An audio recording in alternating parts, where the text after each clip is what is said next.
Sejam bem-vindos a mais um Singulares Podcast. Apertem os seus cintos, porque quem está comigo hoje é uma pessoa que eu admiro demais. Mas antes de apresentá-lo, agradecer aos nossos patrocinadores que estão conosco desde o início do projeto. PAC Saúde Pimenta Bueno, Letícia Calçados e Cone Ambev. Obrigada pela parceria de sempre. Mas agora, o meu convidado tão especial. Confesso que eu estou emotiva. Eu tenho muitas lembranças marcantes da Cicobi Centro. E Ademir Stemer estar comigo hoje, para mim, é a realização de um momento, porque eu tenho muita vontade de entrevistar várias pessoas e você sempre foi uma delas, Ademir. Então, eu já vou mandar essa. Quem é o Ademir Stemer? Bom dia. A gente estava antes da entrevista aqui bem falando da complexidade de responder essa pergunta e olha só o que ela aprontou aí. É muito difícil a gente se definir, né?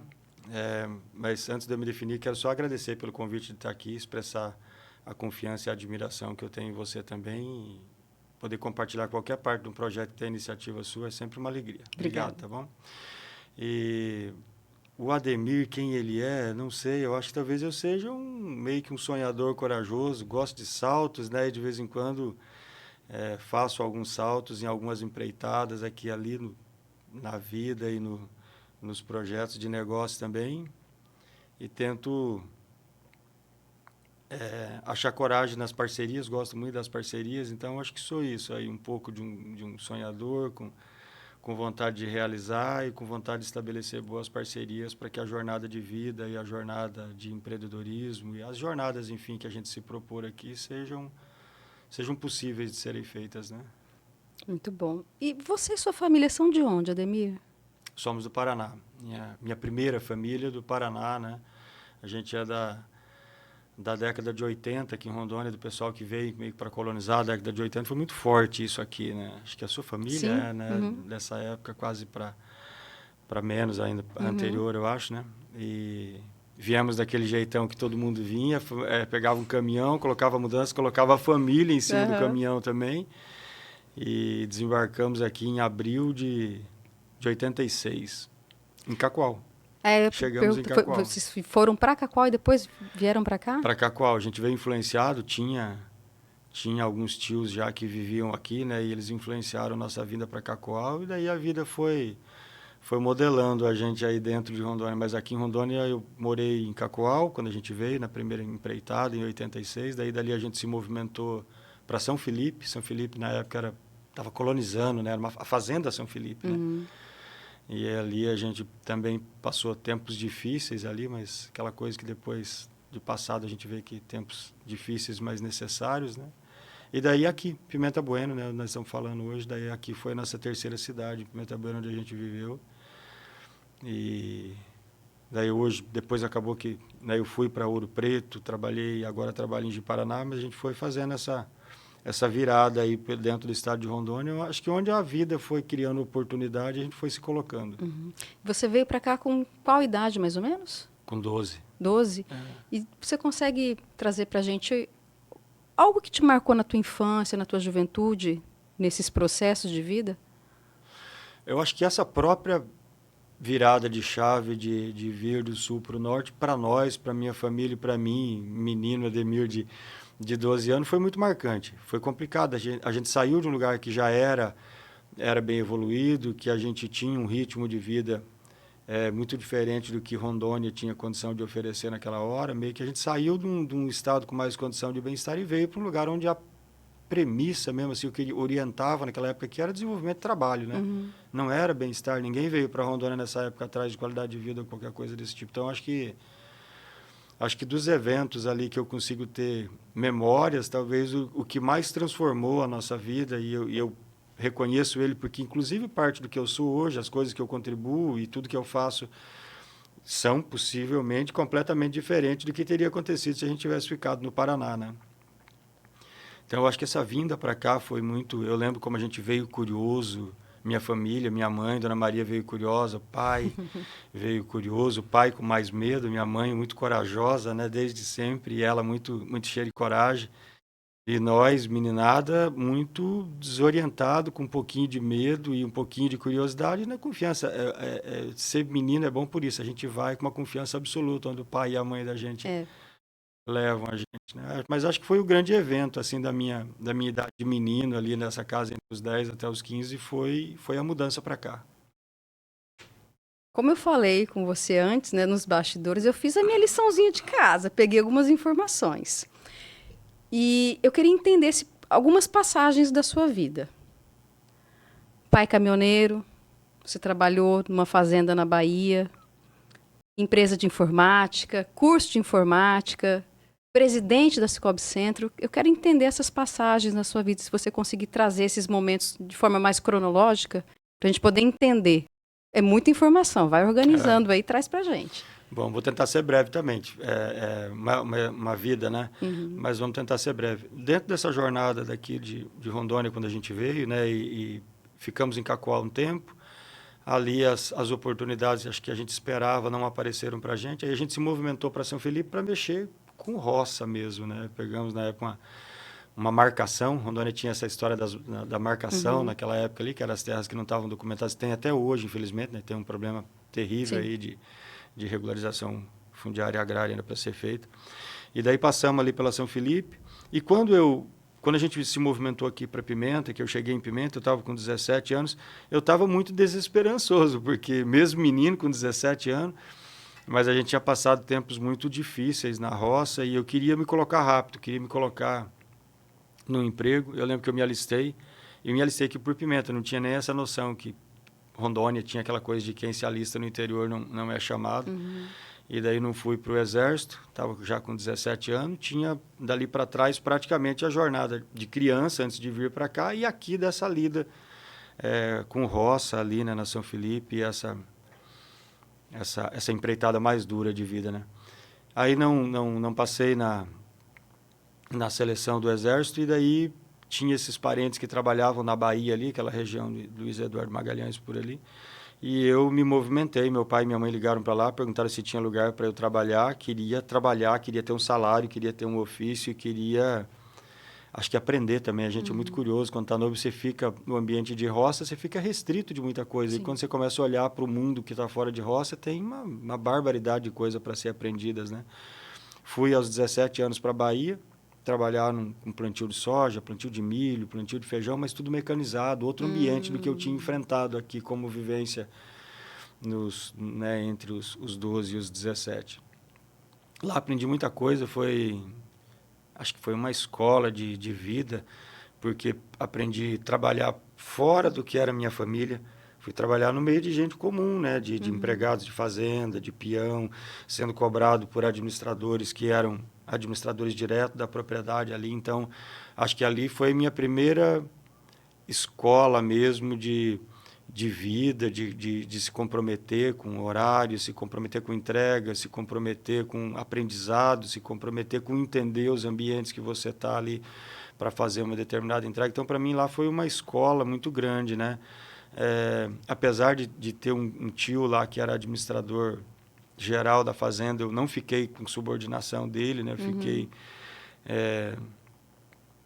ligado diretamente na área e fiz todo tipo de serviço. Fiz serviço lá tem um serviço que a gente chama de bandeirar avião, que na época é quando um avião pega os trechos para jogar os controles ali, pesticida, ou o que for os tipos de controle nas lavouras, ficava na época uma pessoa chacoalhando uma bandeira com um saco amarrado na ponta, o avião vem na sua direção jogando veneno e voando assim, tipo 1,5 metro de altura, né? Meu Deus. Fiz esse serviço, carregar caminhão de sacaria,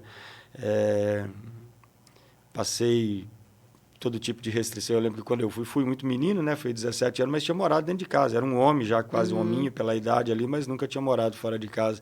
Não levei coberta, não levei essas coisas. Eu lembro que o primeiro mês que eu vivi lá, eu passei muito frio e eu fiquei 30 dias dormindo com um pedaço de coberta que um colega de serviço ali me emprestou, de uma coberta velha que ele tinha lá.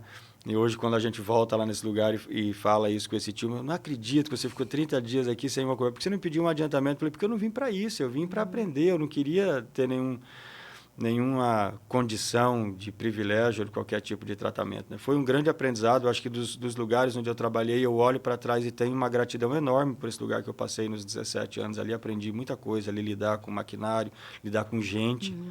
Acho que, se olhar para tudo que eu tive de formação depois disso, eu tive inúmeras, né, formações trabalhando aí, ou no ambiente de empresa meu, ou pelo Cicobi, que é incessante em trabalhar formação com a gente, mas talvez é que tenha colocado, pelo tempo de vida e acho que de onde eu vinha, né, foi o que mais colocou entendimento de como lidar com gente, como respeitar o tempo das pessoas e como tentar sempre colocar a coisa pela ótica da simplicidade, né? Tentar ser menos complexo e mais simples ali no ambiente de organizar as pessoas.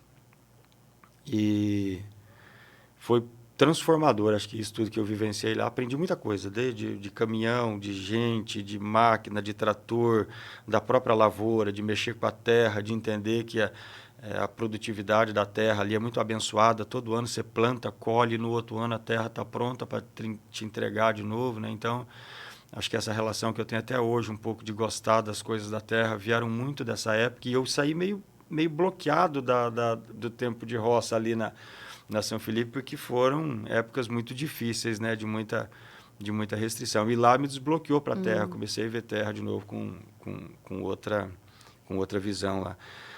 Voltei para Rondônia, acho que lá Quanto tempo você ficou lá, Ademir? 2 anos e meio. Trabalhei lá.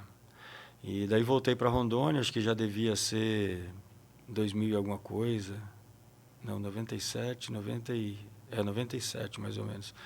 Voltei para Rondônia, estava acabando o ciclo de madeira já em Rondônia, mas eu voltei para cá porque eu queria muito ficar perto de casa de novo, perto do meu pai e da minha mãe, nunca tinha ficado fora, então naturalmente senti muita saudade, muita falta deles, né? E voltei para trabalhar com caminhão de tora.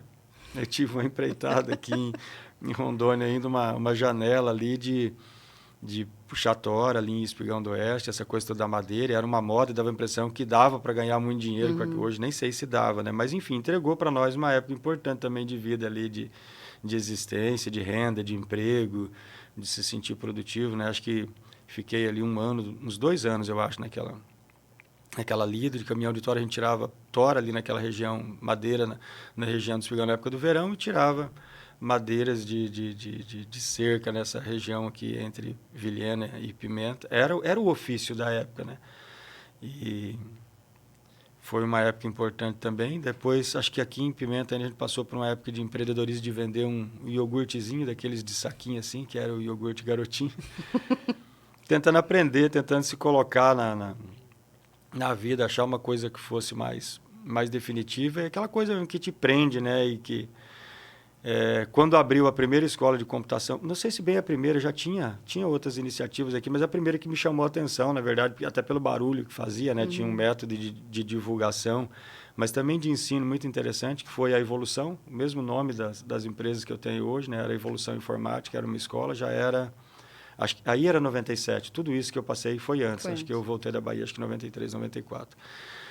E daí era 97, eu participei de um curso de computação nessa escola que abriu aqui na época, aqui por perto dessa galeria ali na Daniel Comboni, acho que para aquela rua de cima ali, bem no centro ali, onde a papelaria Pidiá, naquele meio por ali. Fiz o curso de computação, aí se abriu outra janela de mundo para mim. As janelas de mundo vão se abrindo para a gente de uma forma muito, muito curiosa, né? E muito, muito interessante, assim. Aí se abriu outra janela de vida. Eu falei, cara, dá para trabalhar com isso aqui é muito apaixonante, é muito legal de fazer. Acho que eu consigo passar o resto da minha vida trabalhando com isso, de informática. E trabalhei com uma pessoa que foi outro transformador na minha vida, o Jean, na época, que era o empreendedor que veio para aqui, para Rondônia, para abrir essas escolas. Era daquelas pessoinhas muito fora da curva que passam na vida da gente, sabe? Aprendi horrores com o Jean. Eu aprendi a computação e aprendi a vender o curso. E daí, para mim, já foi outra condição de aprendizado. Fui para a sala de aula, a gente vendia os cursos nas escolas. Então, ia para frente dos alunos ali, né? Turma de criançada, mas a gente ia com turma que era praticamente da minha idade. Eu tinha 22, eu acho, 21 anos, e tinha galera um pouco mais nova que estava ali, né, galera do 2º ano, do 3º ano. A gente ia divulgar o curso, ia falar das oportunidades, dava um desconto enorme, que era uma abordagem comercial bem agressiva mesmo, né? Sorteava algumas bolsas ali com desconto. Então, me ensinou a falar com o público. né, naquela época, consegui desenvolver, nunca mais senti vergonha. É um bloqueio que às vezes a gente vai para 30, 40, 50 Sim. anos sem conseguir falar Sim.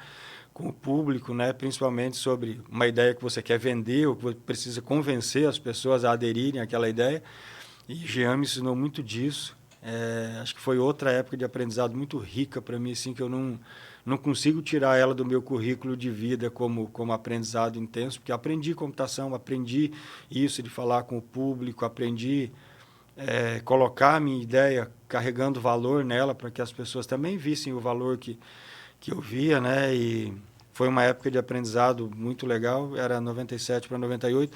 Tive uma carreira muito legal, apesar de ser uma empresa pequena, a evolução entre 97 eu entrei como aluno, 98 como empregado, como divulgador, acho que já 99 por ali eu peguei uma turma, 97 para 98 eu peguei uma turminha em Espigão já para ensinar as coisas que eu tinha aprendido, e se ensinava tudo naquela época, né, de digitação no computador, o MS-DOS, o Windows 95. Época do disquete, né? Do disquete, tudo aquilo, então fui um instrutor daquele ali, né? A gente, na época, se chamava professor. Me enchia de orgulho, na verdade, por falar que eu era professor de alguma coisa, que eu tinha capacidade de ensinar. E a gente aprende muito quando está ensinando, Sem né? dúvida. Essa é uma verdade absoluta. Então, eu me sentia, na verdade, mesmo um professor de informática, né? E dentro da carreirazinha que eu persegui ali dentro, eu fui disso. Então, de aluno para vendedor, para professor, e daí, em 98, para dono dessa empresa. Me movimentei para de Paraná e para Ouro Preto, o Jean, que era esse facilitador e esse, para mim, um facilitador de vida mesmo assim, né? Ele me ensinou muita coisa, ele foi muito mais do que um patrão. Não consigo simplificar a minha relação com ele como de patrão e empregado. Ele foi um facilitador de vida para mim mesmo, porque não mediu tanto de coisa que ele podia me ensinar e me ensinou uma enormidade de coisas, né? Em 98, ele me vendeu a empresa a prazo para eu pagar meio que, sei lá, assim, na cara e na coragem. Eu já estava casado, né? Nesse momento eu tive uma transformação de vida muito importante também. Eu casei, menino ainda, com 23 anos, né? Tive outro momento de vida que eu acho que me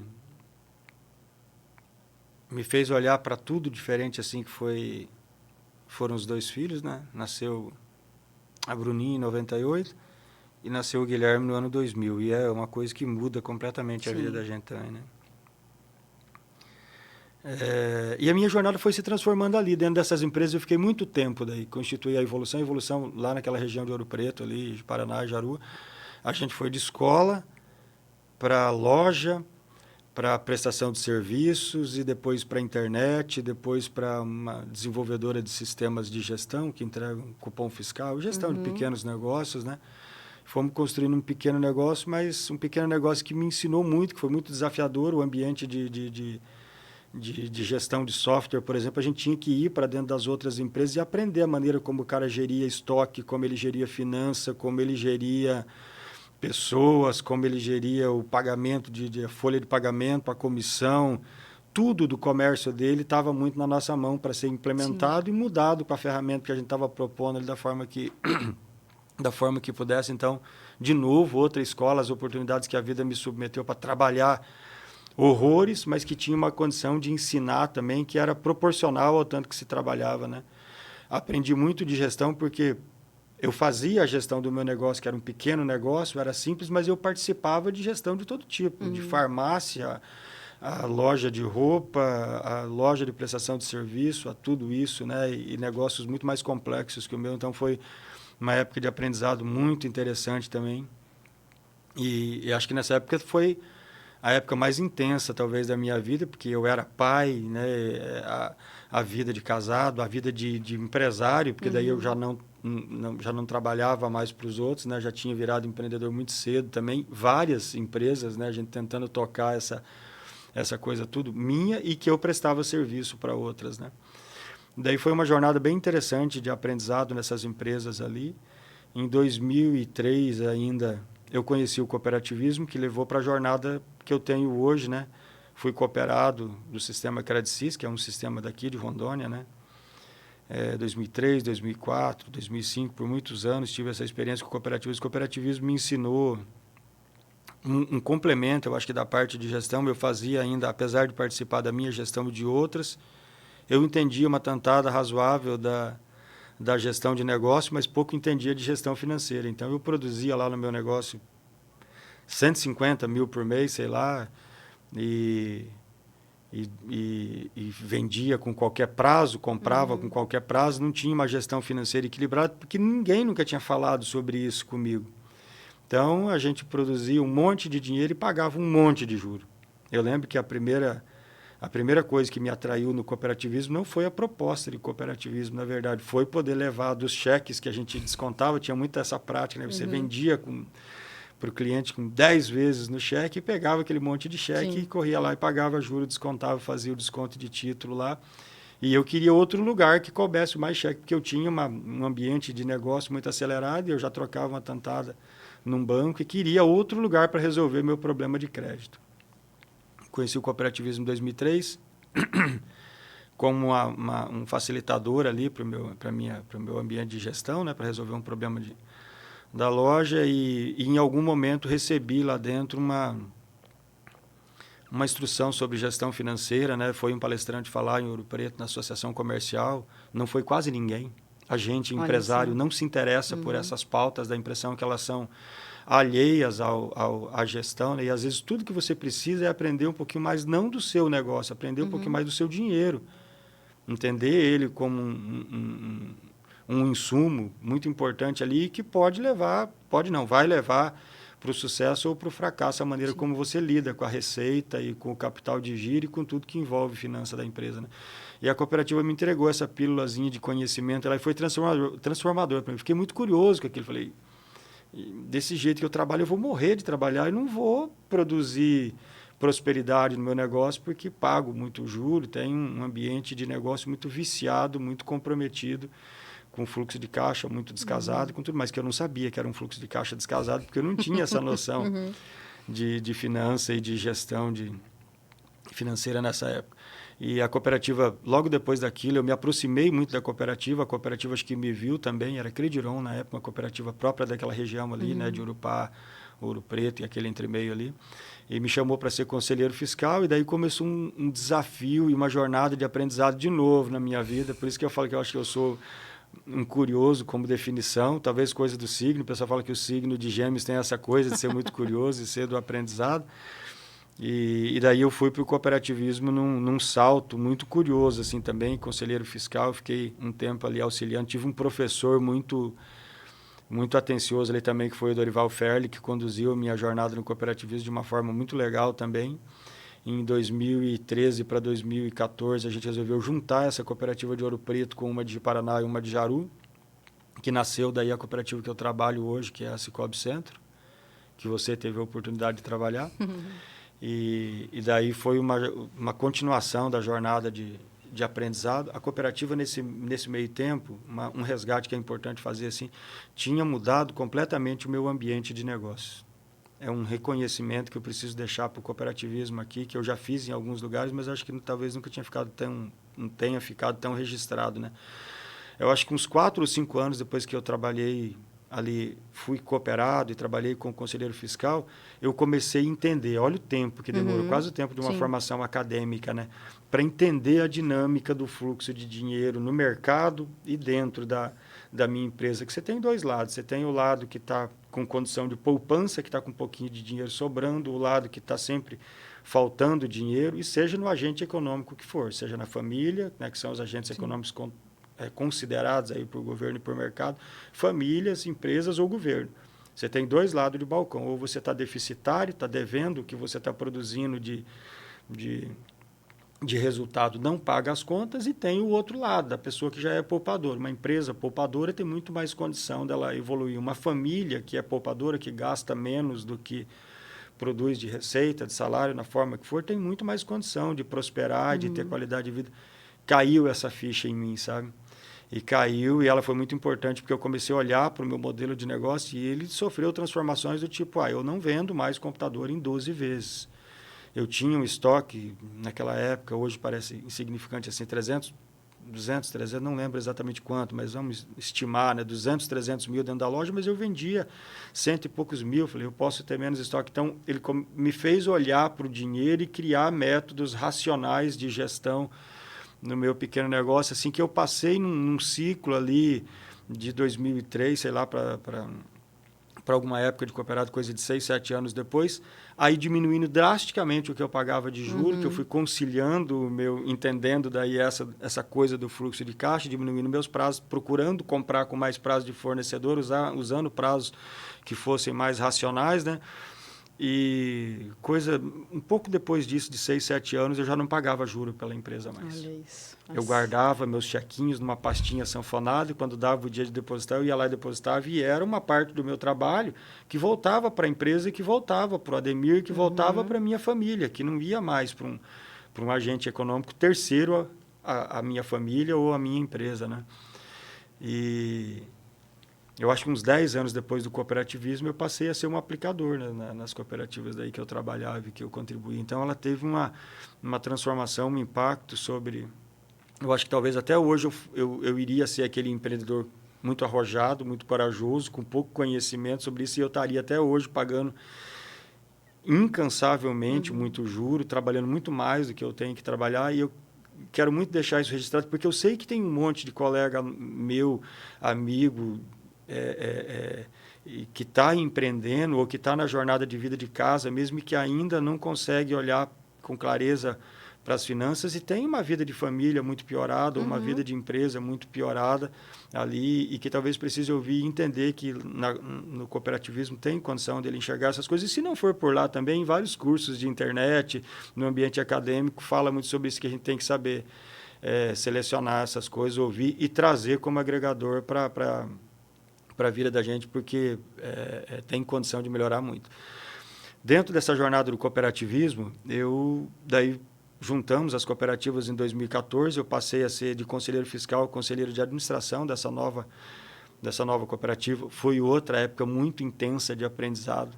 Foi um aprendizado porque a gente passou por fusão de empresas, né? Juntamos 3 cooperativas com culturas diferentes, com tempo de negócio muito diferentes, com uma mais superavitária, outra mais deficitária, igual a gente falou, e teve que conciliar essas culturas, esses momentos econômicos ali. E acho que tem um sentimento. Eu não sou tanto um homem de fé, assim, mas acho que a vida meio que me conduz para um sentimento e uma prática da fé, porque hoje eu olho e acho que Deus esteve muito na frente daquilo ali, porque a gente conseguiu construir um modelo de negócio muito legal, que é a Cicobi Center, que construiu uma cooperativa muito curiosa, que é um berço assim, de conhecimento, de desconforto com o status atual, muito, muito forte, muito latente. Assim. Então, uma cooperativa muito preparada para negócio, muito curiosa, muito virada. Ela é piloto em tudo quanto é projeto que tem dentro do sistema Cicobi aí, e que me empurrou para esse salto de aprendizado do cooperativismo que está até hoje lá, né? Eu aprendo todo dia e que me trouxe para esse último ciclo de gestão. De 2014 até 2018 eu fui conselheiro de administração, e em 2018 o conselho de administração que estava posto lá sugeriu uma mudança de gestão, queria muito uma mudança de gestão e sugeriu o meu nome para a presidência do conselho, né? E eu fui para lá, para esse desafio. Me afastei muito dos meus negócios nessa época já estavam num grau de maturidade muito bom a partir de parcerias que eu fiz. Eu tentei conduzir meus negócios nos últimos 20 anos, procurando pessoas que eu entendesse que eram do bem, que eram íntegras, né? Que tinham um caráter assim, acima de qualquer questionamento, e fui transformando essas pessoas, alguns de empregados, em sócios lá nos meus negócios. E acho que essa relação de confiança permitiu que os meus negócios continuassem sem mim, que eu acho que é uma condição muito importante que a gente precisa entregar para o ambiente de negócio, porque no ambiente de empreendedorismo e negócio, o gestor tem que ter uma ideia principal que tem que orientar as decisões dele, do que ele faz na empresa. Ele não cria empresa para si. Sim. Por curioso que possa parecer isso, né, Diana? Talvez está comum para mim e para você, mas para muita gente não está. A pessoa às vezes acha que ele abriu uma farmácia para si, para ter renda, para resolver o problema dele, que ele abriu uma padaria para ele, que ele abriu uma loja de celular, uma loja de roupa, o tipo de negócio que seja, um restaurante, para si. Nunca é para você, é para os outros. E daí tem uma missão enorme de servir, tem uma missão enorme de resolver um problema, né? Tornar a economia, tornar uma prestação de serviço ali funcional. Então, os negócios da gente existem para suprir uma demanda de mercado, existe para resolver o problema de uma tantada de gente que vão ser seus clientes, que vão ser seus empregados, que vai ser o próprio governo que vai precisar da arrecadação daquilo ali para contar como causar melhora de vida, né, para todas as pessoas que são comuns ali à sociedade, né, que é a comunidade, ela tem um papel social muito maior do que só servir o dono. E o dono precisa entender isso urgentemente no papel de empreendedor. Essa fala me lembra muito a fala do Edgar. Porque ele sempre falava assim, eu sei que eu cumpri o meu papel quando eu não for mais necessário aqui. Eu não preciso estar aqui para gerir a minha equipe. Então, Perfeito, era algo muito exatamente. constante que nós ouvíamos. E aí entra uma responsabilidade muito grande de quem é dono de empresa e administrador, criar modelos de negócio que fiquem em pé além dele. Além da jornada dele, a jornada dele tem que ser boa como fundador da empresa, como o tempo que ele administra tem que ser boa, mas só vai valer a pena e só vai estar bem feita se ele colocou o negócio em pé. Se ele faltar hoje, ou se ele tiver outro projeto de vida para ir para o cooperativismo, ou para ir para o serviço voluntário, ou para ir ser prefeito da cidade, para ir para qualquer empreitada diferente daquilo, o negócio que ele construiu tem que parar em pé. Porque tem que estar na cabecinha dele que não nasce só para servir. Ele seria meio que uma condição um pouco egoísta se a gente tratar. Não estou falando que não possa, eu acho que faz parte da jornada de aprendizado. Então, eu quero deixar essa reflexão aqui para quem é desse ambiente de empreendedorismo, entenda que a gente cria as empresas para elas seguirem adiante depois da gente, sem a gente. É natural, é o melhor modelo de gestão, porque elas são para servir o meio social. Elas são para gerar emprego, renda e desenvolvimento na forma que se for. E a gente tem que criar projetos que são maiores do que simplesmente a gente. Senão, não justifica você ter uma grande equipe com pessoas excelentes trabalhando ali, mas se eles não têm autonomia para fazer nada. Mobilizar tanta gente no seu sonho, porque lá no começo era o seu sonho, né? E as minhas empresas, eu tive a felicidade de encontrar esses parceiros, esses sócios no momento certo e funcionam muito, muito bem hoje, graças a Deus, em função dessas parcerias aí que em algum momento eu consegui estabelecer. E daí fui para esse convite da Cicobi Centro de ser presidente lá. Extremamente desafiador contribuir com a gestão de uma cooperativa é um negócio muito diferente de empreender no seu negócio, porque lá dentro do negócio próprio da gente as decisões são muito rápidas, você toma decisões e consegue implementar elas muito rápido. No ambiente de cooperativismo demanda mais paciência, mais tato com gente, porque é um negócio coletivo, é uma empresa, a Cicobi Centro tem hoje 52 mil cooperados, então é uma empresa de 52 mil donos. Cada uma dessas formas de pensar o negócio lá, a gente, em determinado momento, seja numa assembleia, seja numa reunião que a gente está fazendo com cooperados para falar sobre empreendedorismo, sobre como gerir finanças de forma responsável, né, educação financeira, gestão da propriedade rural. Cada vez que a gente está falando com o cooperado, tem palavras que ele fala para a gente, ou tem aprendizados que ele traz do modelo de vida e do modelo de negócio que a gente tenta levar para dentro da cooperativa em algum momento para refletir no modelo de gestão. Então, ela é inegavelmente uma empresa de 52 mil donos, né? Por mais que talvez algum que vai ouvir esse material alguma época fale, mas eu sou desses 52, nunca foi ouvido. Talvez faltou um momento de interação, mas no momento que ele for ouvido numa reunião nossa, numa assembleia, e ele falar uma contribuição, né? Falar uma fala que seja de valor e que a gente entenda que ela tem valor, ele pode ter certeza que aquela falinha dele, de alguma forma, a gente vai embutir ela numa estratégia, ou num operacional, ou numa área, numa determinada área, que seja de desenvolvimento de pessoas, ou de desenvolvimento do ambiente financeiro, ou do ambiente de negócio, ou simplificar um processo, ou incrementar um novo processo que nem exista, ou como se relacionar com o cooperado, como prestar conta, a gente vai... Então, é muito complexo fazer, porque você tem que saber pensar um pouquinho de cada pessoa para que, como ela é uma empresa coletiva, ela possa refletir um pouquinho da essência desse quadro social inteiro que está lá. É a jornada que eu estou agora, são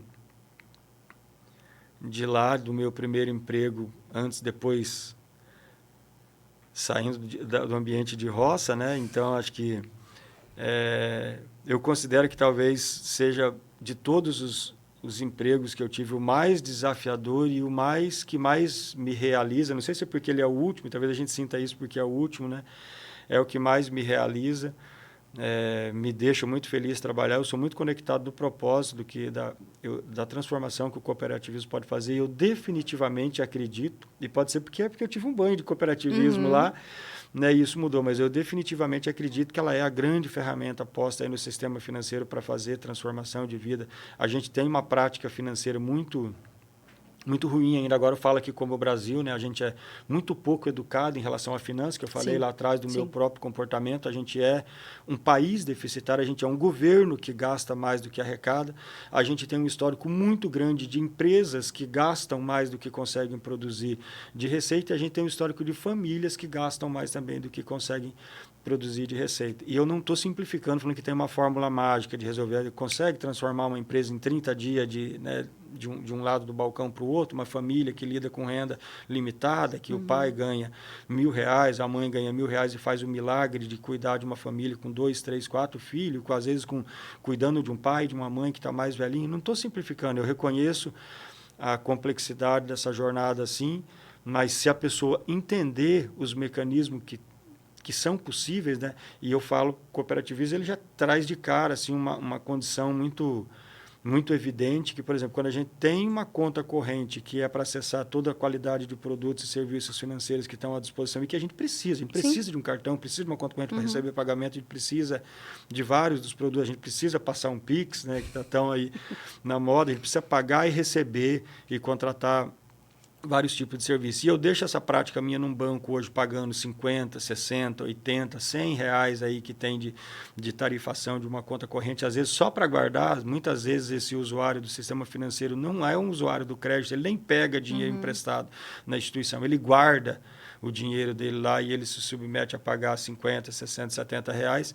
Ele está transferindo R$1.000 todo ano de renda da família dele, é dinheiro que possivelmente faria falta. Sim. Né, dar um rancho a mais, uma compra do mês, uma feira a mais, né, de um mês, ou dar uma viagemzinha curta para ele passar uma semana com a família. Então, ela pode entregar um sonho, ou ela pode entregar planejamento, ou ela pode entregar mais qualidade de vida da forma que for. Então, o cooperativismo, só pela prática dele não tarifar vários produtos e serviços, ele já é uma prática muito mais interessante para as famílias e para as empresas. E daí, quando ele produz excedente, a cooperativa que eu ajudo a administrar, e a gente tem boas práticas, isso em inúmeros lugares do cooperativismo. Pimenta Bueno tem a graça aqui, né, e a sorte, né? Acho que não sorte, o mérito mesmo, porque os fundadores estão aqui e Pimenta acredita muito nisso, de ter a Credipe aqui. Então, tem um exemplo que é muito mais claro, mas a cooperativa que eu atuo lá também, que é a Cicobi Centro, produz todo ano 10, 15, 20, 30 milhões de sobra, né? Então, o que ela ainda produziu de cobrar uma taxa de juros, é natural que ela cobre, né? Ela está usando o dinheiro de terceiros, né, de nós próprios cooperados que estão lá para emprestar para outros, o que ela produz de excedente do crédito ou do produto que ela vendeu lá, seja um consórcio, ou da receitazinha que a cooperativa teve do cartão de crédito e tudo mais. Ela é um modelo de negócio que vai lá na Assembleia no final do ano e pergunta para o dono do negócio, para esses 50 mil donos, o que vocês querem fazer com essa sobra? O que vocês querem fazer com esses 30 milhões que está aqui de sobra no final do ano? E o cooperado bate o martelo, fala, a gente quer que apoie um projeto social, que devolva um pouquinho na nossa conta corrente, que guarde na cooperativa, no capital social, que é um dinheiro do cooperado, mas que está lá para a cooperativa trabalhar com ele, que faça mais um ano de jornada cooperativa. Mas ela toma essa decisão no ambiente de assembleia, muitas vezes conduzido, claro, pela gestão da cooperativa. A gente pede para que seja assim, mas a gente reconhece que se de fato o quadro social não quisesse, não faria. Sim. Né? Não faria, não seria desse jeito. Então, acho que a gente já educou e convenceu o quadro social da grandeza que é o cooperativismo, mas ela é um modelo de negócio muito completo, muito complexo e muito completo para a transformação, de fato, da vida das pessoas e das empresas, como não tem. Mesmo o governo, eu arrisco dizer que o papel de governo não se compara ao de cooperativismo, talvez até pela distinção que tem mesmo, né? Assim, mas a força que o cooperativismo tem para causar transformação e impacto social é maior que a própria presença do Estado, é maior do que a presença de governo, porque ela é educadora, ela é geradora de riqueza, ela é geradora de excedente e ela é distributiva, que seria uma função de governo, né? Repito, ela é educadora na forma de fazer as pessoas pensarem como ele pode consumir finança, mas daí leva a pessoa para um mundo inteiro de questionamento. Como eu posso consumir várias outras coisas, como eu devo ser mais responsável, né, com o dinheiro que eu ganho, como aplicar ele, como empreender se me falta renda. Ela traz inúmeras reflexões que a gente tenta levar para o quadro social, e por isso que eu sou muito feliz nessa jornada minha de agora, de carreira profissional. O que eu estou fazendo me deixa muito feliz, me balança. Até hoje eu sinto um pouco de medo de contribuir com a gestão de cooperativa, tão desafiador que eu acho, mas eu acho que é bom também. Acho que esse respeito que eu tenho pelo ambiente do cooperativismo permita que eu faça uma gestão mais mais comedida, não muito agressiva e também não muito sossegada, né? Mais equilibradinha um pouco. E me interrompe, porque senão eu fico falando de cooperativismo um monte, tá? Olha, que aula! Se você ainda tem alguma dúvida de cooperativismo, volta um pouquinho o início da fala do Ademir para aprender, e pega um caderninho, porque dá para aplicar não só na vida profissional, mas na pessoal. E vou pegar esse gancho aí, você está como presidente da Cicobi Centro. O que foi ou é mais difícil nessa função? É gestão. Né? Simplificando assim, é a gestão. A gente está dentro do conselho de administração, lidando diretamente com a gestão executiva e lidando com todo mundo que faz o negócio. Né? Então, são 400 pessoas que trabalham lá hoje. Eu acho que a complexidade é muito parecida de ser dono lá, quando eu atuava como empreendedor, o dono da Evolução e das outras empresas que eu tenho. Né? É mobilizar a pessoa certa para fazer o que precisa ser feito na hora certa. Resumindo, a complexidade maior de gestão sempre vai ser essa. A gente vai ver inúmeras iniciativas de negócio que têm recurso de dinheiro, recurso de gente, recurso de mercado e, às vezes, um bom produto. E não consegue implementar um negócio que seja tão próspero, que seja evidente assim, a necessidade dele naquele mercado ali, né? Porque não conseguiu fazer as pessoas que estão ali dentro do negócio fazerem, né, o que precisava ser feito na hora que ser feito. Acho que a maior complexidade ainda é lidar com as pessoas. Nós somos seres muito complexos, né? Deus criou a gente tão completinho e tão preparado para tudo que a gente é complexo de mexer mesmo, né?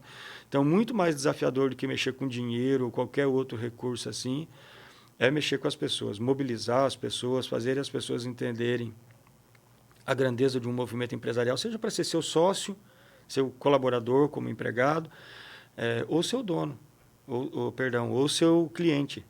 Esses 3 papéis, né, e que um negócio não existe, não tem continuidade de um negócio sem essas partes. Ele precisa de alguém fazendo gestão, ele precisa de alguém trabalhando, mesmo operacionalizando o negócio, ele precisa de consumidores, ele precisa de gente consumindo do sonho ali, consumindo do negócio. Né? Você não entrega um negócio sem isso tudo estar em pé, e isso tudo é sobre pessoas. Então, eu acho que o mais desafiador para mim como presidente lá é isso, é conseguir levar a nossa executiva para esse tato com as pessoas, a entender que esses 400, a gente até brinca lá de vez em quando era 300, a gente desenvolveu, falando que eram os espartanos, né? Esses 300 de Esparta, que tem que ser esses guerreiros que estão lá, esses 400, precisam ser propagadores da ideia. O modelo do negócio cooperativismo ou do negócio que for, né? Se eu sou dono de uma farmácia ou de um supermercado, do que for, né? O principal vendedor do sonho, o principal vendedor do negócio são as pessoas que trabalham ali.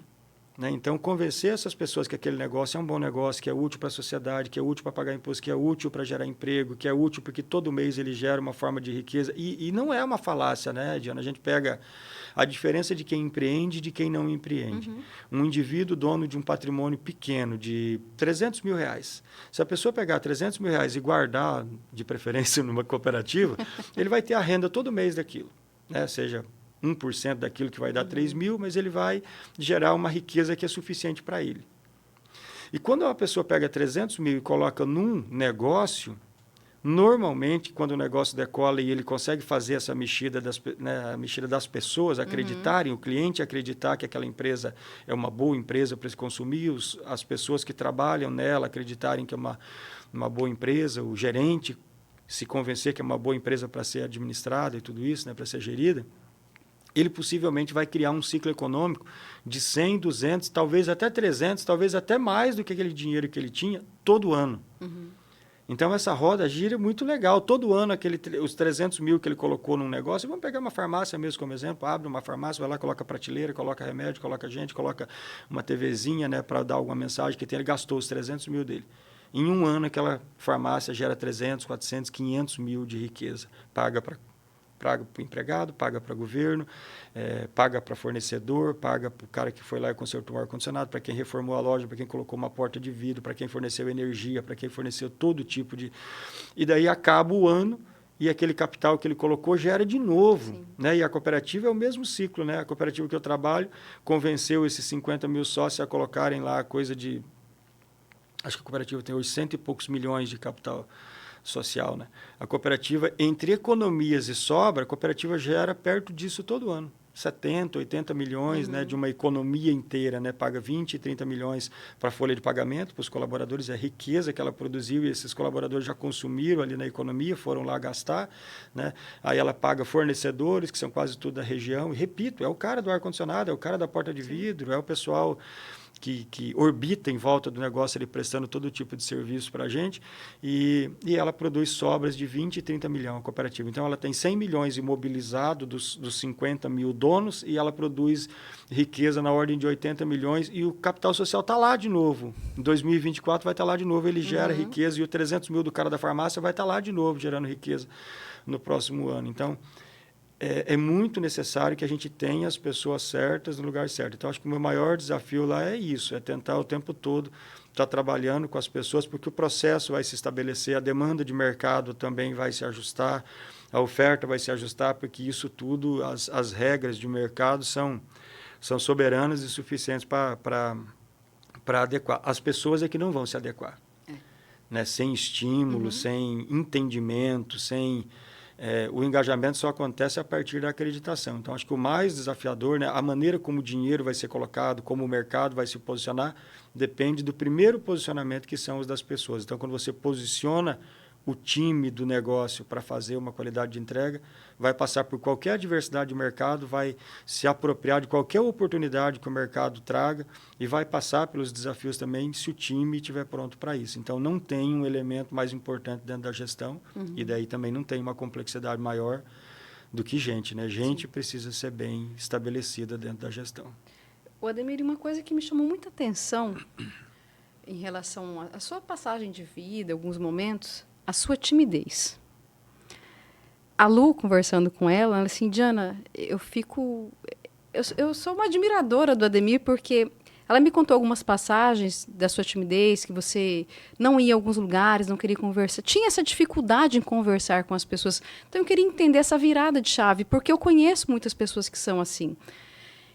Foi alguma coisa... Claro, porque, assim, você trabalhou na fazenda, né, a gente sabe que existe um processo.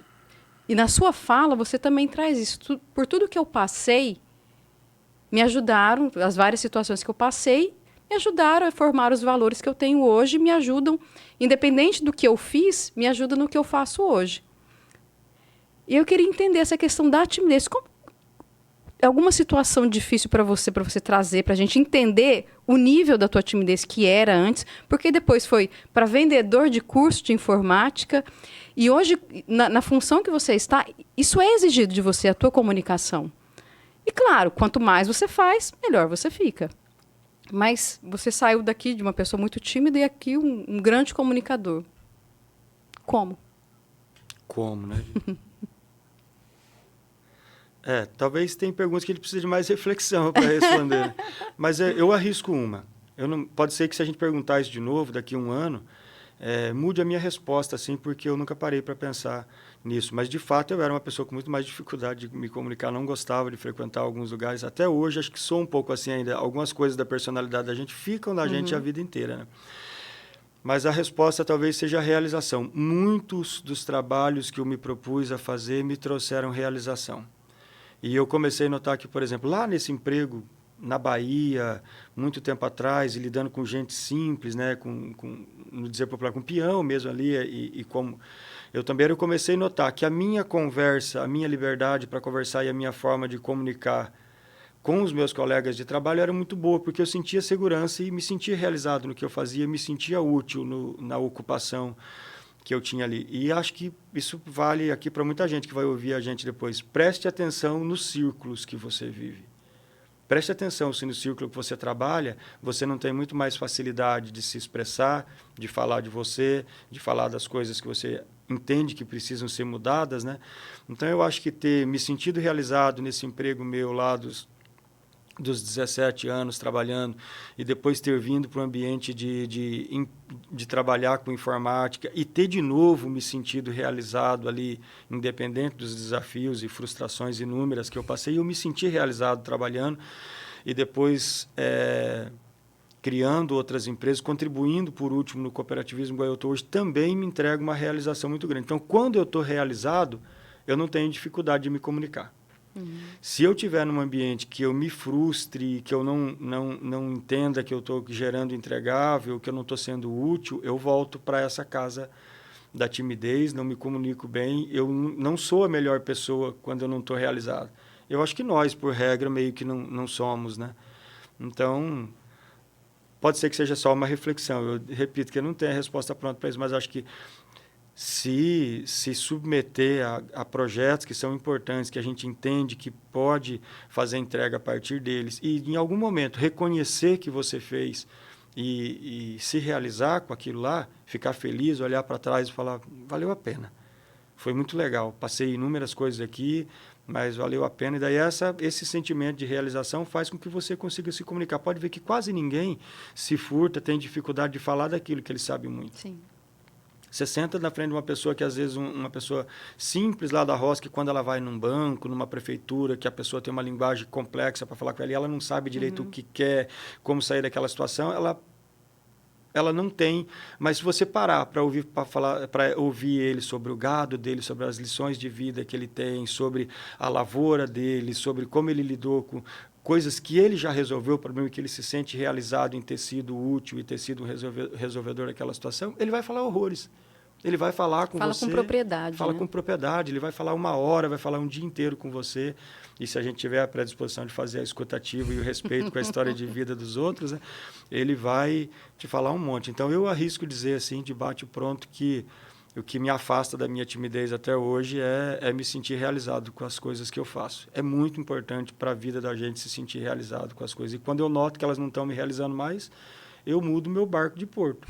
Eu vou para outro ofício, igual eu vim para o cooperativismo, talvez em algum momento esteja já em outro desafio, porque, de fato, se eu sentir que não me realiza mais, que eu não olho para trás e sinto uma utilidade enorme no que eu fiz, eu sei que é a hora de mexer o barco.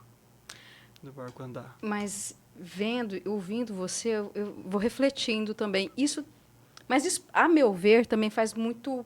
É muito da pessoa, por exemplo. Pessoas da sua situação, que passaram por momentos parecidos, por exemplo. Tem pessoas que se acovardam, tem pessoas que não são curiosas, tem pessoas que não vão, que se auto-sabotam. Então, conforme a vida foi exigindo de você, você foi colocando as suas habilidades em prática. Conforme elas foram te realizando, que bom. Porque quando não faz mais sentido para a gente, realmente, né? Não tem por que a gente continuar seguindo aquele caminho. Você é uma pessoa, assim... É um ser humano muito... Tem uma energia, você tem uma luz que emana de você, Ademir. Mas nem Deus agradou a todo mundo. Se alguém não gosta de você, é por qual motivo? Vários, né? Falei agora há pouco que o ser humano é complexo e... Por ser completo, é complexo, né? Eu acho que o ambiente de gestão nem sempre consegue ser uma simpatia, né? Em que pese eu tento trabalhar sempre, fazer leituras e ler o máximo, consumir o máximo de material que eu posso em qualquer formação que eu esteja procurando estudar, consumir muito sobre como fazer gestão humanizada, como lidar com isso, né, com pessoas no centro de qualquer decisão e de qualquer circunstância, nem sempre você agrada a todo mundo. Então, eu acho que do meu ambiente de trabalho vão ter pessoas que discordam, às vezes, do meu modelo de gestão, ou mesmo de decisões que você tomou e que possam desagradar. E tem pessoas que talvez não me conheçam também. A gente é muito de criar os pré-julgamentos, né? Então, tem pessoas que talvez não me conheçam e que, às vezes, involuntariamente, posturas da gente podem parecer. Por exemplo, a timidez, que a gente falou agora há pouco, quando você, às vezes, não é uma pessoa tão dada, tão política e tão espalhada nos relacionamentos o tempo todo, principalmente onde você está se relacionando de passagem ali, às vezes, né? Você está num evento ou está no dia a dia, você não cumprimenta, não abraça, não faz, sei lá, uma dinâmica social muito forte. Algumas pessoas tendem a achar que o tímido, às vezes, é arrogante, ou é soberbo, ou de qualquer forma, assim, é metido, que é a palavra comum que a gente usa, né? Então, acho que tem várias coisas que podem afastar e fazer com que alguém não vou nem falar não goste. Eu acho que a palavra talvez mais certa é não te conheça, né? E depois de conhecer, daí acho que o senso crítico vale, né? Eu tenho muito pouca gente que eu acho que eu conheço de verdade, que é meu amigo, assim, ou minha amiga, e que, de fato, tenha qualquer restrição, né? Então, eu convivo muito disso. Eu me alimento da energia das pessoas boas que estão em volta de mim. E, assim, a coisa do gostar e não gostar, para mim, é muito complexa, porque eu quase não tenho gente que eu não gosto. Então, talvez eu não seja uma boa pessoa para analisar isso. Eu não tenho... igual qualquer ser humano, eu falho, né, de vez em quando no julgamento. Eu me pego julgando pessoas por aí, né? Mas eu não tenho pessoas que eu não gosto. Mesmo pessoas que me fizeram passar por momentos extremamente desafiadores e que me deram alguma qualidade de prejuízo em ambiente de negociação, eu ainda gosto da pessoa. Que bom. E quando eu olho para trás, esse tempo atrás eu estava olhando no ambiente de negócio, meio assim, falo, cara, como nessa falta de educação e disciplina financeira, entender gestão financeira em algum momento, lá atrás, quando eu tive comércio, eu tinha um crediário muito frouxo, muito aberto. Não era uma consulta técnica, né, num birô de crédito ou qualquer coisa que me fazia liberar crédito para uma pessoa. Era uma conversa. Eu fazia uma conversa com a pessoa honesta ali e falava, esse cara é um empreendedor, essa pessoa aqui é uma pessoa que precisa de um computador em casa, porque as condições que ele tem são muito legítimas. Ele quer um computador para o filho estudar. E quando eu encerrei as minhas atividades de loja, lá eu tinha quase uma loja de fiado que eu não recebi, de cheque sem fundo. E esse tempo atrás eu me peguei fazendo esse exercício. Quando eu olho para o cheque, para o processo, né, para o que me deu de prejuízo realizado, eu sinto uma mágoa igual todo mundo que teve, né, um sonho, um dinheiro arrancado do bolso, qualquer coisa assim, né? Mas quando eu lembro dessas pessoas, quando eles sentaram na minha frente e me contaram para que era o desafio, por que ele queria o crediário naquela hora, hoje eu não daria mais, porque tem uma maturidade no Ademir de hoje com 50 que no Ademir de 30 não tinha, né? Mas eu ainda entendo em que circunstância que eu tomei aquelas decisões. E nem nessas pessoas eu acho que eu tenho. Claro que estou simplificando. Sim, né? Tentei trazer para uma história de vivência para simplificar, né? Mas tem outros prejuízos. Então, eu acho que tem um exercício aí que o Ademir não consegue fazer. Eu não sou muito esse cara magoado, de guardar mágoa eternamente assim. E daí eu vejo nos outros também muita bondade, né? Então... não sei, mas se você que está ouvindo aí não goste, vem me conhecer, né?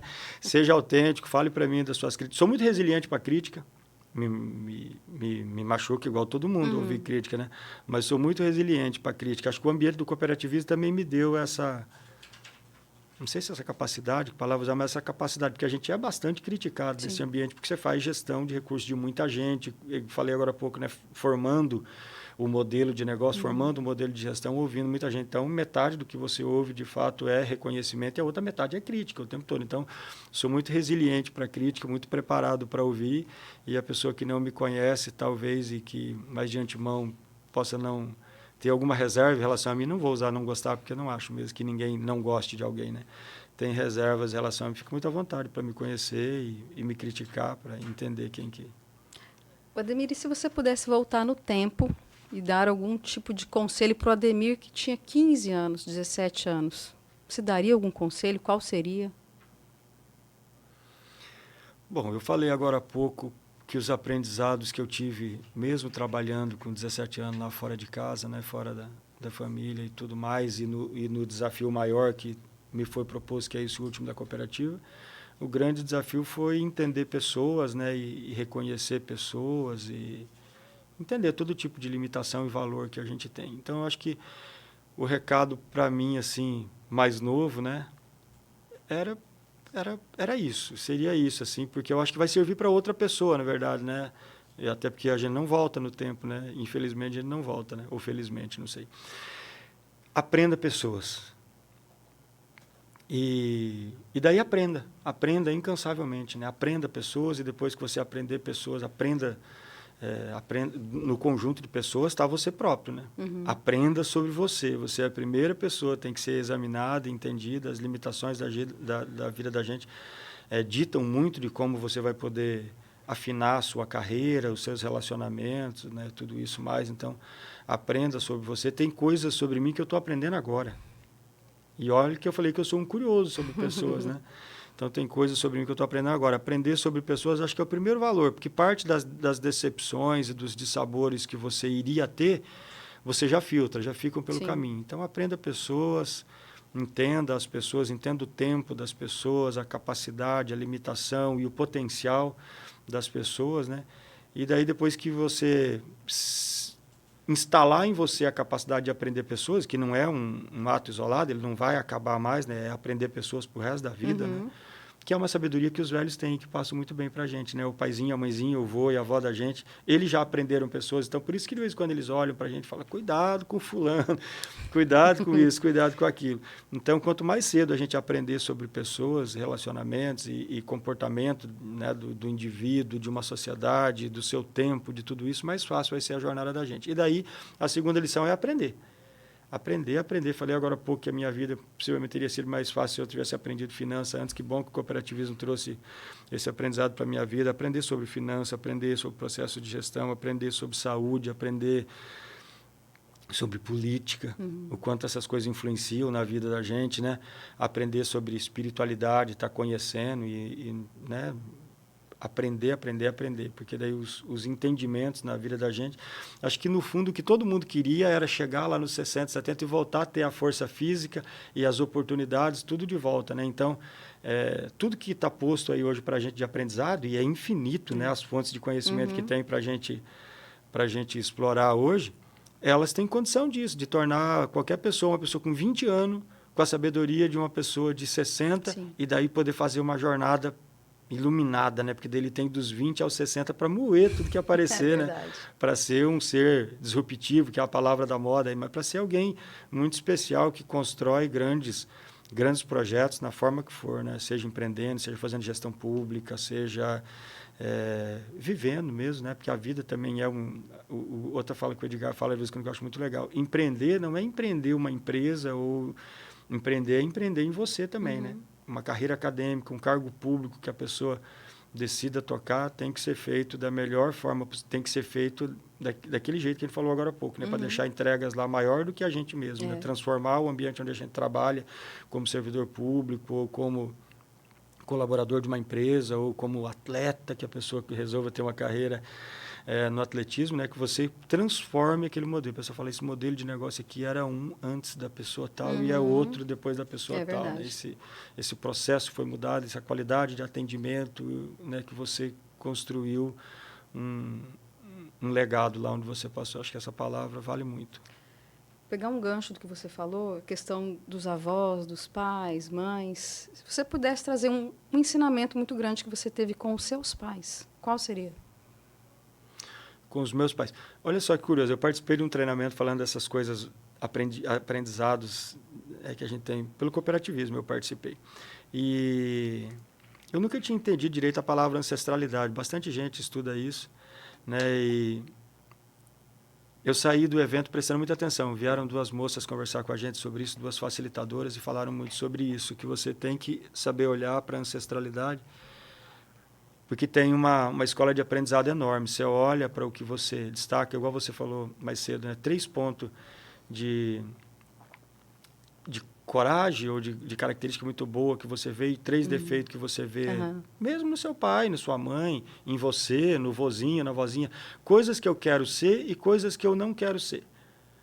Né? E você modela muito da pessoa que você vai poder ser. Né? Então, a ancestralidade para mim hoje já tem outro valor, assim, e eu... Tem uma condição da minha mãe que acho que é a coragem, que eu falei mais cedo, assim, que eu acho que é incomparável. Minha mãe é extremamente corajosa, então eu acho que eu quero ter essa influência dela. Talvez essa coisa que eu já tenha hoje de ter feito tantos saltos, né? Eu fiz saltos para a empresa, saltos aí para o cooperativismo. Eu falo salto porque não tinha garantia de dar certo, né? Eram ambientes desafiadores, né? Talvez seja um pouco da coragem da minha mãe. Só que hoje eu consigo olhar, depois de ouvir essa fala sobre ancestralidade, não é olhar para 1000 anos para trás, né? Porque já não tem condição de influenciar talvez na gente mais, mas as 2 gerações que estão antes da gente têm muita condição de influenciar na gente. Então, saber olhar para o pai e para a mãe da gente e pegar pontos de qualidade que você quer colocar na sua personalidade, a personalidade da gente tem uma parte que é feita e tem uma parte que você constrói, né? Da minha mãe, acho que é coragem. E do meu pai, acho que é a simplicidade. Meu pai é dos melhores homens que eu conheci, né? Meu pai, tudo estava muito bom para ele. Meu pai era amigo de todo mundo. Era daqui, né? Seu Herculano, trabalhou aqui com o seu Otair Alessi, que faltou, inclusive, esses dias aqui em Pimenta, né? Sentimentos para a família lá. E era amigo de todo mundo. Um tempo atrás, agora, eu encontrei uma pessoa e daí... de quem que você é filho? Sou filho da Dona Maria, mora lá em Pimenta até hoje. E seu pai, quem que era? Meu pai era o seu Herculano, trabalhava, dirigia caminhão ali em Pimenta. Eu conheci seu pai. E daí falou muito isso, essa impressão que eu já tinha do meu pai, né? Que meu pai era amigo de todo mundo, meu pai era... Nunca nada estava muito ruim, ninguém ofendia meu pai, ele era amigo de todo mundo, então ele era simples, a vida do meu pai não era complexa, era simples, e acho que eu tento trazer um pouco dessa característica do meu pai, que a vida seja simples, né? Não seja complexa, porque não precisa ser complexa. A gente, já falei agora, porque a gente é complexo, então simplifica a jornada, para alguma coisa ser simples, né? Tem um valor enorme, era uma felicidade estar perto do meu pai sempre, né? Meu pai morreu muito cedo e ficou muita coisa sem eu falar para o meu pai e coisas que eu queria ter ouvido dele, mas hoje eu consigo olhar e ver assim, que a simplicidade dele eu quero muito na minha vida. E a coragem da minha mãe eu quero muito na minha vida. Eu percebo muito em você uma conexão muito forte com a sua mãe. E o cuidado que você tem com ela. Eu tomo café com a minha mãe, aniversário dela foi ontem. E isso às vezes não acontece nas famílias, né, Ademir? A gente sabe disso.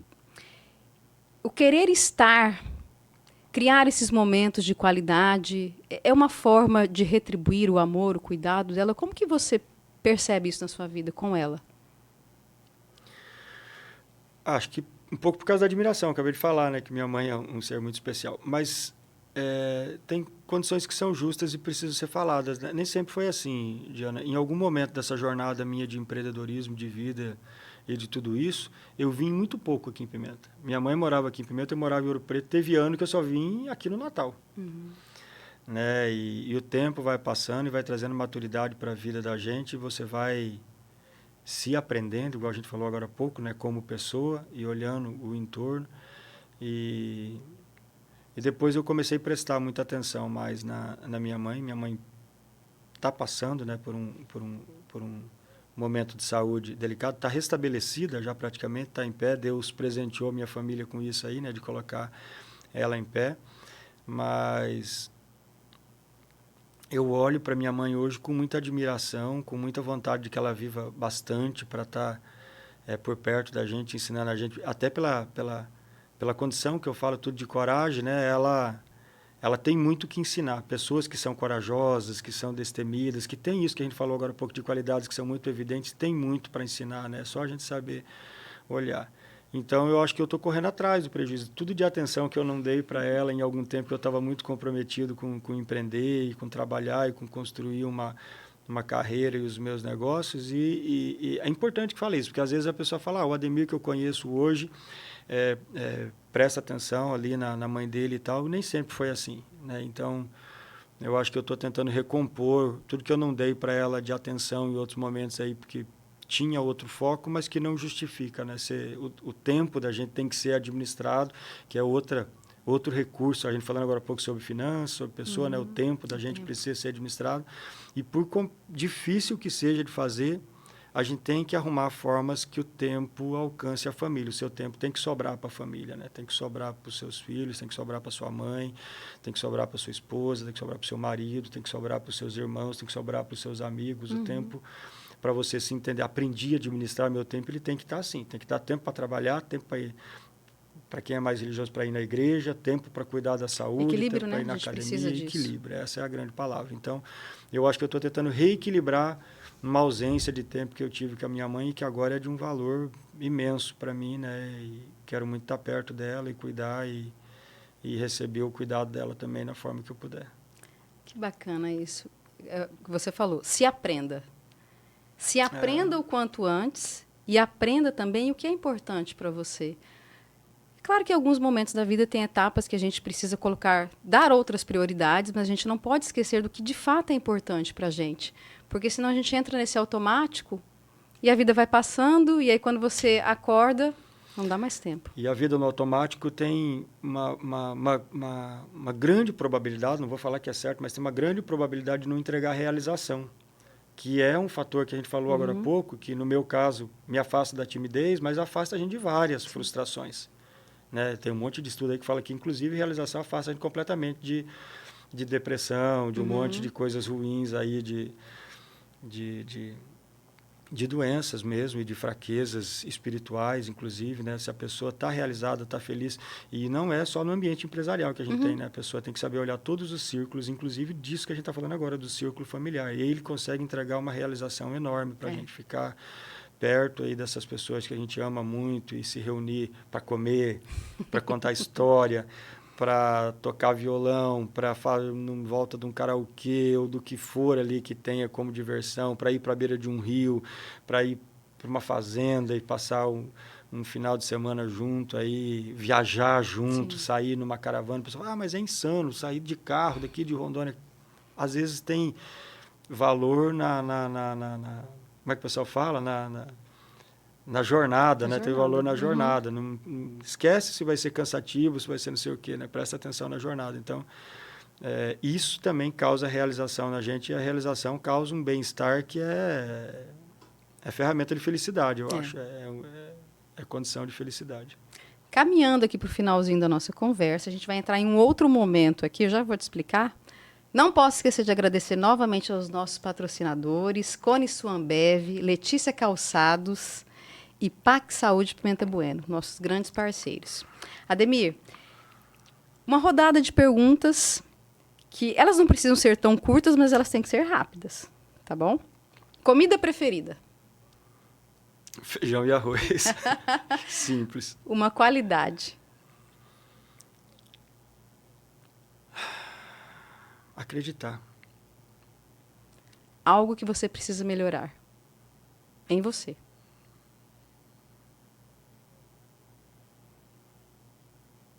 A socialização, eu acho. Curioso, né? Porque eu sou do cooperativismo, e vocês precisam justificar, né? A pessoa trabalha... Mas a socialização, talvez orientado por tudo isso que eu estou falando, né? Do valor que tem as pessoas, como eu entendo que grandes projetos são tocados a partir de pessoas, né? Então, a socialização, e eu falo na forma de entendimento mesmo das pessoas, de estar disposto a se expor, né? E ouvir da vulnerabilidade dos outros, e ter escutativa, e prestar atenção em tudo isso. Então, acho que socializar nesse sentido, de continuar nessa jornada de entendimento e aprendizado das pessoas, e permitir o convívio, permitir os sabores, os dissabores, igual a gente falou agora há pouco, quem não gosta, que ainda possa conviver comigo, né? E que pessoas que eu conheço possam me modelar. Eu acho que a gente pode se modelar muito na socialização, no convívio com os outros, mas não é fácil de ser feito, né? Não, não é. Eu te Não é entendo, fácil porque eu de ser também feito. sou uma pessoa tímida e tem muitas situações que exigem muito da minha energia Você para tá eu me, socializar. Você está me entregando um exercício de socialização aqui hoje, que Olha é aí. de uma grandeza. A vida e seus desafios, né? É. O que te tira do sério?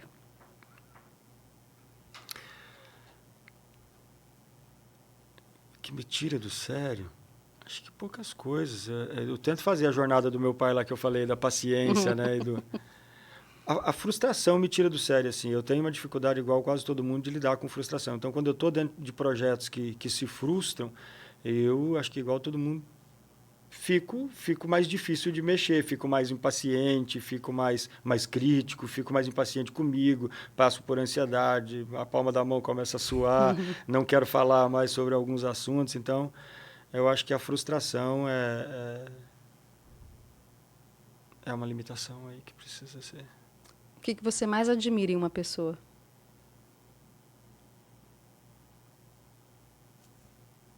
Acho que é a honestidade, o caráter em si, né? A honestidade, o caráter. Eu vou te fazer uma pergunta, eu vou quebrar o protocolo, porque nós temos pessoas ilustres aqui com a gente, né, Ademir? Convidei a Fran para vir aqui, a minha filhota está aqui. O que você mais admira na Fran? Não pode ser a mesma resposta anterior. Eu acho que admira a bondade. A Fran é uma pessoa muito boa, né? Muito completa no sentido de ser boa. Ela não é boa para mim, ela é boa para o mundo. Ela é boa para a mãe dela, ela é boa para os amigos, ela é boa para o ambiente de trabalho. Ela é muito generosa, é muito completa, olha para todo mundo com um olhar de carinho, admiração e amor e bondade, né? Então, acho que eu sou suspeito, porque dentro, né, Ganhou pontinhos, Fran! é um conjunto de qualidades que eu admiro, mas acho que esse é muito importante. Realmente. São qualidades que a gente não vê isso muito em muitas pessoas hoje em dia, infelizmente, né? E se você pudesse ligar para alguém do passado ou do futuro, quem seria? O que você diria? Para alguém do passado, meu pai, eu acho, né? Falei mais cedo que ficou coisas sem falar. Eu acho que essa ligação seria para o meu pai. Falar do quanto eu admiro ele, do quanto eu... Acho que isso. Finalizando a nossa conversa, deixa uma dica de um livro, ou um filme, ou uma série que você assistiu, que te trouxe aprendizado. Nossa, aí vamos ter que esticar o podcast uma... A gente assiste bastante coisa de seriado e de tudo isso, e a gente é meio loucão com isso, porque a gente acaba de assistir e faz uma análise do trem, sabe? Tem um debate profundo. Né? O que isso... Para que isso serve? O que isso nos fala da história, né? Uhum. Então, vou dar um exemplo simples assim disso, para às vezes as pessoas precisam falar, como que esse cara, o que é isso, né? A gente assistiu Vikings, por exemplo, né? E viu muito de como era o mundo ali em volta do século XVII, século XVIII, que eu acho que é a ambientação daquele trem ali. Cara, e como melhorou aquela época que as pessoas viviam em colônias ali, meio que solta fora de uma estrutura de Estado, como a gente era vulnerável. Uhum. Porque vivia um conjunto de famílias ali numa vilinha, e daí de vez em quando passavam uma turma lá a cavalo, que eram os saqueadores, que era normal daquela época, matavam todo mundo, violentavam todo mundo, então era uma condição de vida muito extrema. E daí a gente acabou de assistir a série, e daí cruzou com algumas coisas. E daí já vou tentar conectar com um livro. Não vou falar que Vikings foi uma coisa que eu assisti que mudou, mas que fez a gente olhar para como era a civilização 300 anos atrás e como é agora. Sim. E qual daí a grande lição de vida que a gente tirou? Porque tem muita gente que fala, cara, o mundo está piorando, está deteriorando, como que vai ser? Estamos caminhando para o fim do mundo, o pessoal fala muito, né? Quando vê uma notícia ruim na TV. Na verdade, a gente caminha para um mundo muito melhor. Sim. Nossa vida já foi muito... A gente já teve muito mais vulnerável, não à toa a gente vivia menos, a gente adoecia menos, a gente passava por muito mais doenças, a gente tinha todo tipo de restrição. Então, a gente tem um modelo de vida hoje que é difícil ainda, é complexo, né? Mas é muito melhor do que foi 300 anos atrás. Né? E daí a gente vai lá e fica cruzando, mesmo uma série simples, igual Vikings, né? Que parece que é só paulada e espada e briga, né? Mas tem o cristianismo se colocando, como o próprio cristianismo foi um fator cultural muito importante aí, né? Para mudar essa estrutura de sociedade que a gente tem hoje, né? Então, acho que tem muita coisa legal que você pode assistir. Eu li um livro recomendado por um facilitador que veio também nos desenvolver ali pelo Cicobi, professor Mardômio, que são os livros do Harari, né? São 3 livros, né? Que é Homem Sapiens, Homo Deus, 21 lições para o século XXI, que é muito transformador. É porque ele é um livro muito curioso, assim, que faz você pensar sobre tudo, né? Sobre, igual a gente falou agora, sobre o modelo de vida que a gente leva agora, sobre como era a sociedade, por que a gente é modelado desse jeito, por que a gente veio com alguns vícios de comportamento na nossa cultura. E daí ele arrisca um palpite sobre o futuro, né? De como vai ser no futuro. Então, ele fala sobre temas lá que são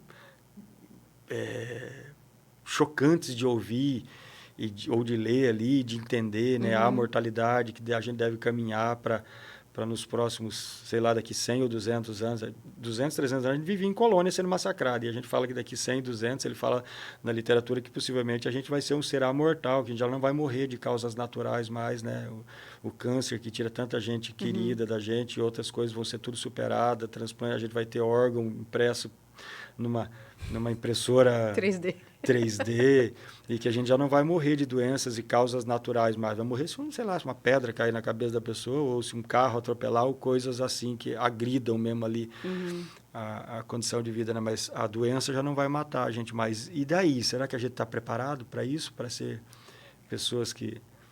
Então, o livro é extremamente, assim, mexe, você olha lá para o passado e daí vê tudo que foi e consegue conectar coisas da sociedade que trouxeram a gente para o tempo do agora e entender por que a gente tem certas limitações do convívio mais harmônico, do respeito pelo meio ambiente, do respeito pelo espaço coletivo, por que a gente não é tão íntegro, às vezes, aí algumas pessoas, quando vão fazer política, por que a pessoa ainda tem esse consciente de que as coisas vão fazer falta e, às vezes, ela se pega aí cuidando da gestão pública, em vez de estar cuidando do bem comum, ela está desviando recursos e cuidando só da vida dela, né?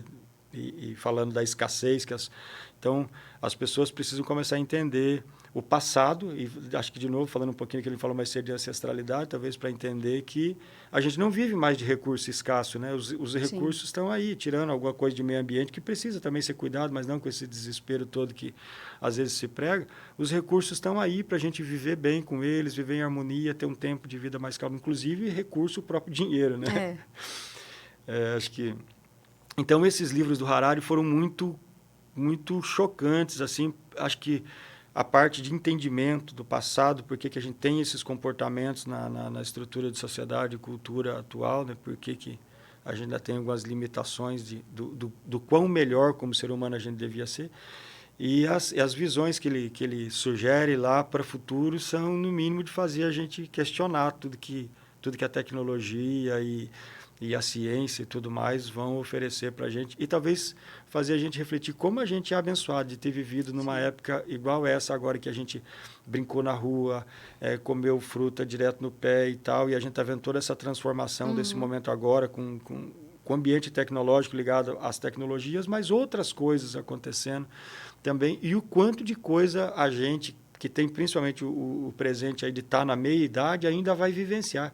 Os próximos 50 anos vão ser anos de aprendizado e de coisas que a gente vai ver que com certeza vão ser surpreendentes.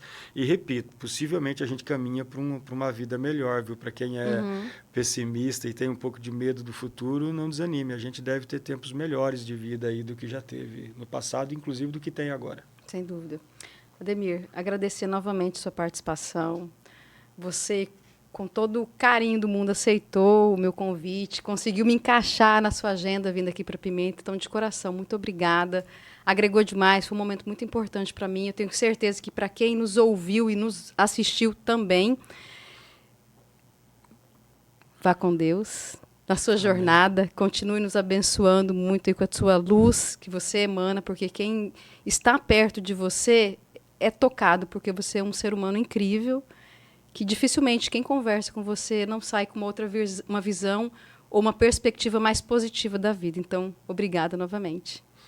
Eu que agradeço, Gina. Agradeço da visão. Acho que parte da visão que você tem é bondade sua. Estou falando agora um pouco de qualidades, né? Pessoas que são muito boas e que agradeço imensamente a oportunidade de falar. Foi uma conversa franca. Acho que tem coisas aqui que a gente não fala no dia a dia, né? Então, muito obrigado. Meu reconhecimento também. Você é uma pessoa que eu admiro muito. Eu acho que tem uma jornada também muito iluminada. Isso aqui que você está fazendo é muito legal, né? A gente falou mais cedo aí de histórias que vão ficar narradas e gravadas aqui, de lideranças que passaram por aí, que tem muito ensinamento, muito que compartilhar. Compartilhar é uma coisa muito boa, né? Inclusive Sim. O que a gente sabe de mundo ou o que a gente pensa, né? E às vezes quando a gente fala em voz alta, a gente começa a vivenciar mais das coisas que a gente pensa. Por isso que é muito importante algumas coisas serem faladas em voz alta, e por isso que tem essa regra que quem ensina, aprende. Sem dúvida. É porque fala também em voz alta e faz o exercício de repetição. Então, muito obrigado. Você